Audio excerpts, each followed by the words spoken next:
Alright, morning mga kapatid. So today we're on our way to Marikina. Papakapit ko lang yung mga piyesang binili ko kagabi kay Brian Bruto. And yun, samahan niyo ako sa aking biyahe. Alright, so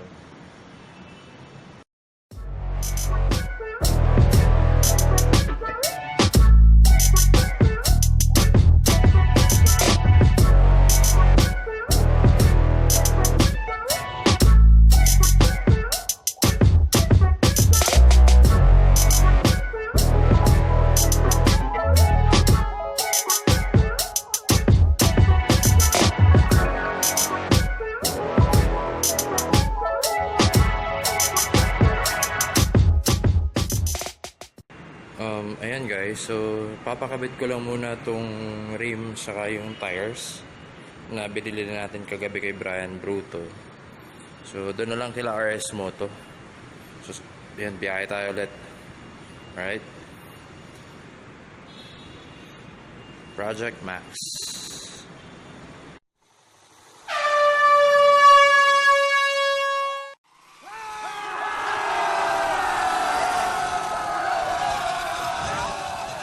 Good morning everyone! What's up mga kapotpot? Mr. Kalakal here to give you another vlog about what? Project Max, the Honda TMX 125 Alpha na napakaingay ng ewan. Okay? So we're here at Sumulong and we're on our way to Marikina, to RS Moto dito kala Richard. Papa-second opinion ko lang kung anong gagawin dito sa makina na to. And at the same time, ipapakabitan natin yung tires na pinakita ko sa inyo kanina sa video. Okay? So, shout out to all those viewers. Mamaya, bibigyan ko kayo ng shoutout session. Punta lang muna tayo dito para makapwesto tayo agad.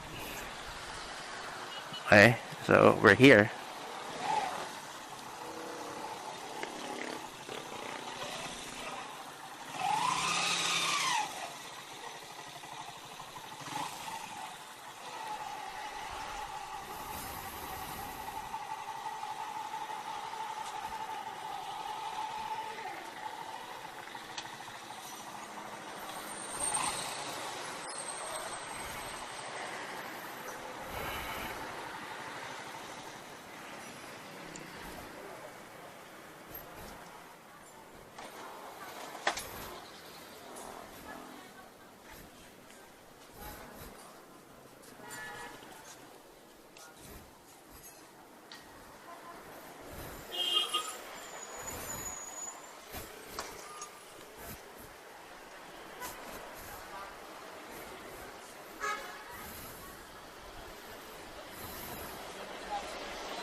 Sira. Drive mo.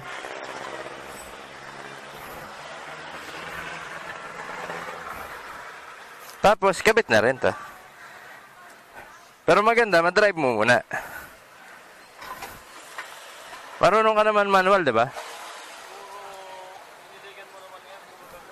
Oo, ayoko na ng scooter. Ito muna ako. Okay guys, so nandito na tayo sa RS Moto. Balit lang ako ng camera. Alright, ciao, bye-bye.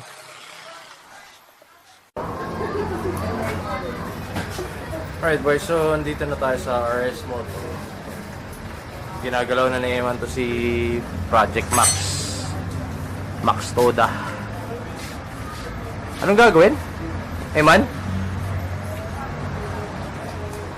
Lining. Yan ang problema? Oh. Okay, so sleeping lining nito. Ayan, pakabit na rin natin itong tires na to. Mukha pa si Richard eh. Mamaya interview natin siya ulit. Kamusta yung ride niya. Okay, so I'll give you videos of my activities today.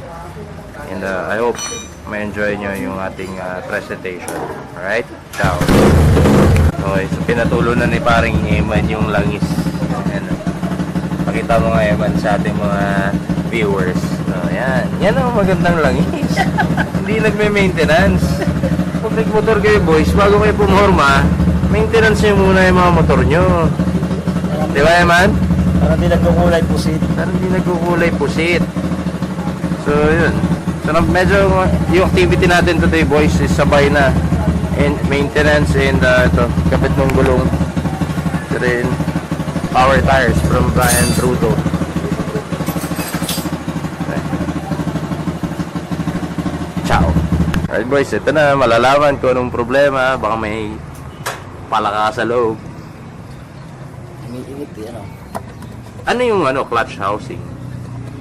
Dito na lang sa loob ito. Andyan din yan. Ang lamig. Paano kayo man? Hindi na mabaklas. Crew!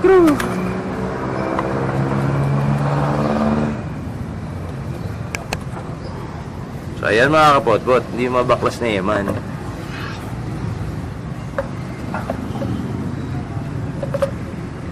na.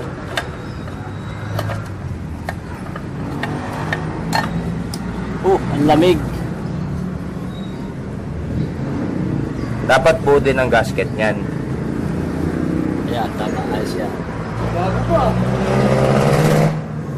Ano yung may ingay na yun? Dito yan sa loob nito.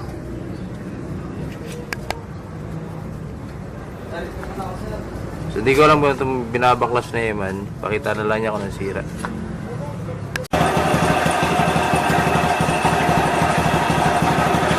Nangyari man. Nag-disalign to, kaya bagong palit na oh. Bagong palit na ng damper ng rivet. Okay.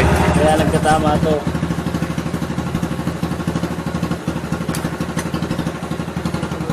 So ano ang may kasalanan dyan? Ito.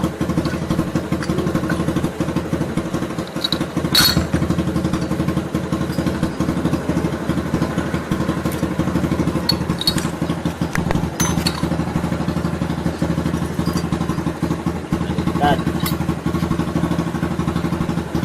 Sunog. Alright, update lang mga kabot-bot. So, kinalas na yaman yung mga PSN. Baliktad yung mga... Ano yung baliktad, man? Clutch lining? Ha? Lining plate. Lining plate. And yung spring, Gas. matigas. So, yun yung nagkakos nung yung matining na ugong.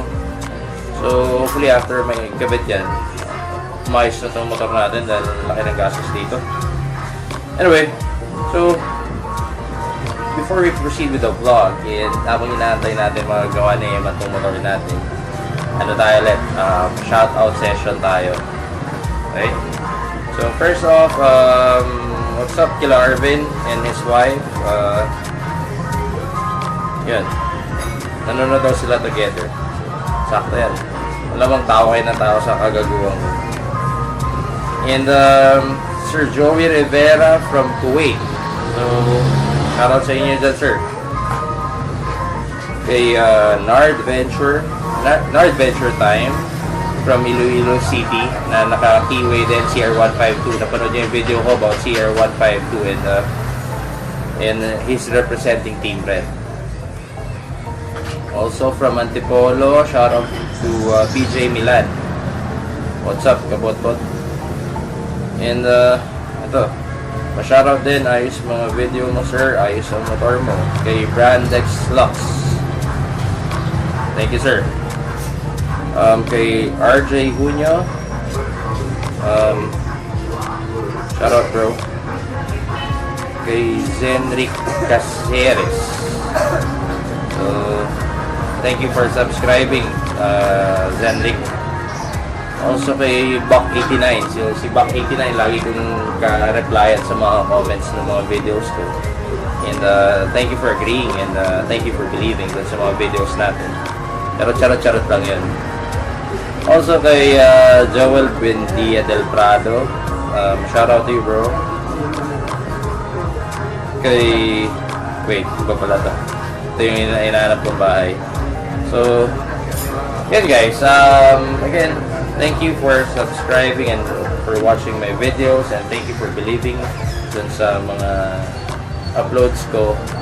And yun, I believe 700 plus na yung subscribers natin. So, konti na lang. Road to 1,000 na tayo. Okay? So, guys, tip lang pag bibili kayo ng motor, especially second-hand, due diligence. Huwag kayong magmadali. As much as possible, kung may kasama kayong mekaniko, maganda. Dahil mahirap pag pure trust lang gagamitin natin. May ibang tao na nanamantala sa tiwala na yan. Okay? So, yun. Balik tayo dun sa motor natin. Thanks, mga kapot-pot. Man, kamusta ka dyan? Ha? Tama. Baliktad. Sayang ang ano. Alin ang may tama? So, maapektuhan pa rin yan. Siyempre, pag maghahanap tayo ng pre-wheel, medyo matigas yung igasot ko. Dapat yung play niya, ganun lang yung play niya. Dapat smooth. Ayun nga eh. May ganyan ba? Pag nilasot mo na rito sa may mga damage, hirap. Ay na to. Gastos. Dito eh, mag-aalan pa tayo. Parang puzzle kasi. So yun guys, ito yung lumang rim. Kita nyo yung panglikod ko, napakanipis. Mas maliit pa sa pangharap. So ito na yung papalit natin. 1.85 lang. Para 1.85 para wala nang masyadong modification. Since 125 lang kakabitan natin, baka persado na makina pag masyado malapad eh. Okay, so update ko kayo ulit mamaya guys. Ciao. Okay, so dito sa RS Moto, meron pala silang ganito. So hindi mano-mano. So bukod sa nagpuzzle, ayan, mag-aasinta pa si Eman.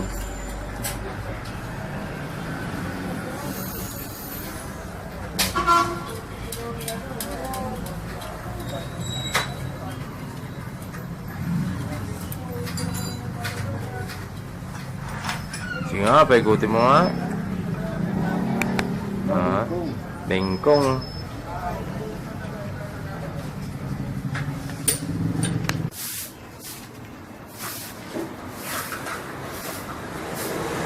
Gabi na. 8 o'clock. And ito na si Max. Kabit na yung tires. And pag maintenance na tayo daw, babalik ako bukas dahil may problema pa rin. Ayan.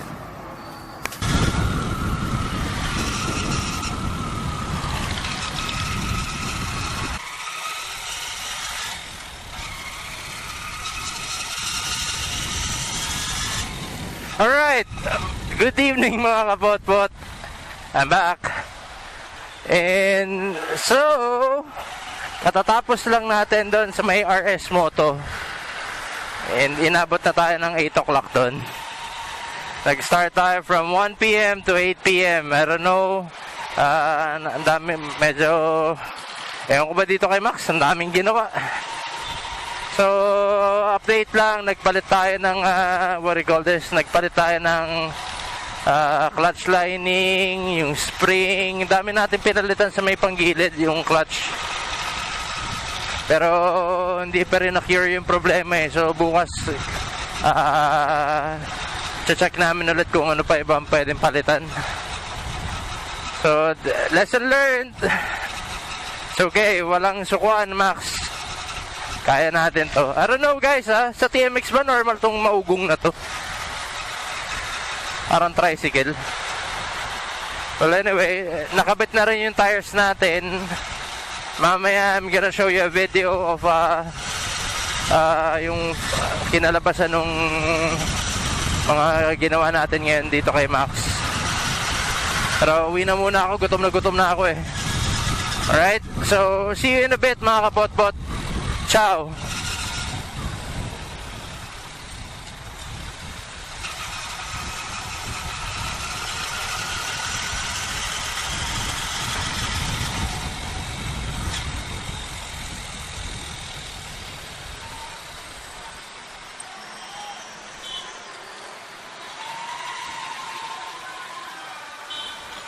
Ay, traffic.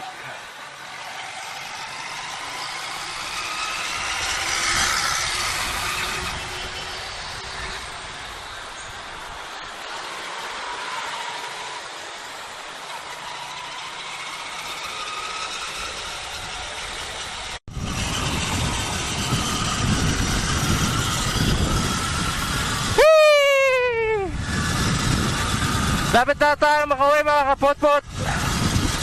Nakakairita yung ingay nitong ano. Ganda ni Max, para siyang pusa na umahaling hasaw. Or yung meow, yung ganon. Ayan o. Para talagang tricycle. Pero in fairness, ang pogi na ni Max. Medyo slight. Somehow. Some way.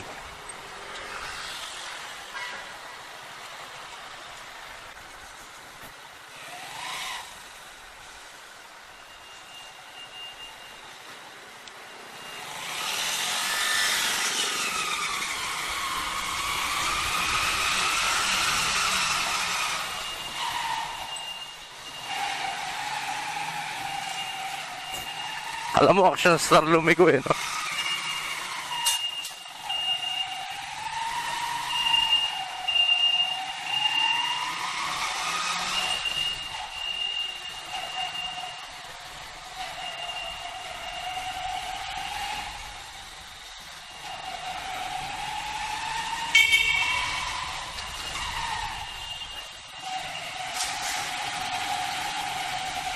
Wow.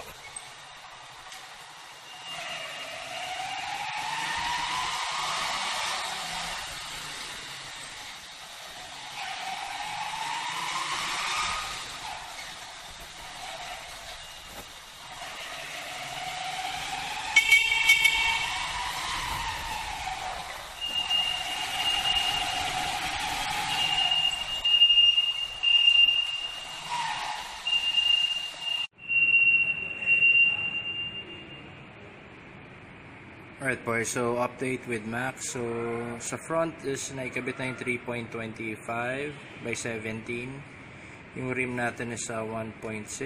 For the rear, kabit na yung 110 90 17. Ang rim niya is 1.85. So yan siya. Wala na, pinark ko na muna dito. And mamaya, siguro after dinner, kalikutin ko to. Magtabas-tabas ako ng konti. Okay, so nakakapraning mga kapotpot if may sira yung motor, no?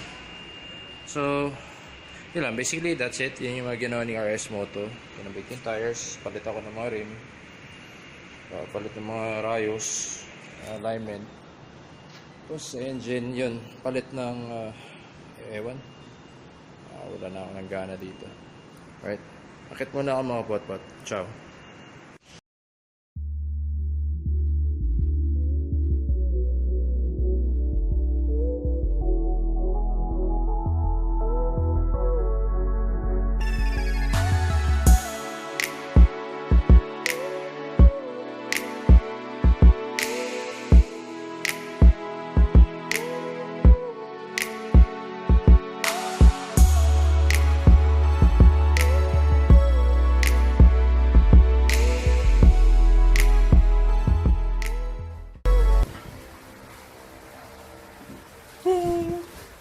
Aloha! Alright mga kapotpot, magandang gabi. So, dapat kakabit ko pa to yung seats or magkakalikot pa ako ng motor, pero siguro some other time na. Okay na si Max, kotang-kota na siya tomorrow, kailangan pa siyang gawin. So, okay na muna yun, tama na ang kalikot. And time for edit. Okay, so guys, thank you for watching this video. And again, if you have any requests, please just comment it dun sa baba. Okay? So that's all for now. And once again, this is your boy, Mr. Kalakal, now signing off. Ciao. Aru-aru. Aru-aru. Bye guys.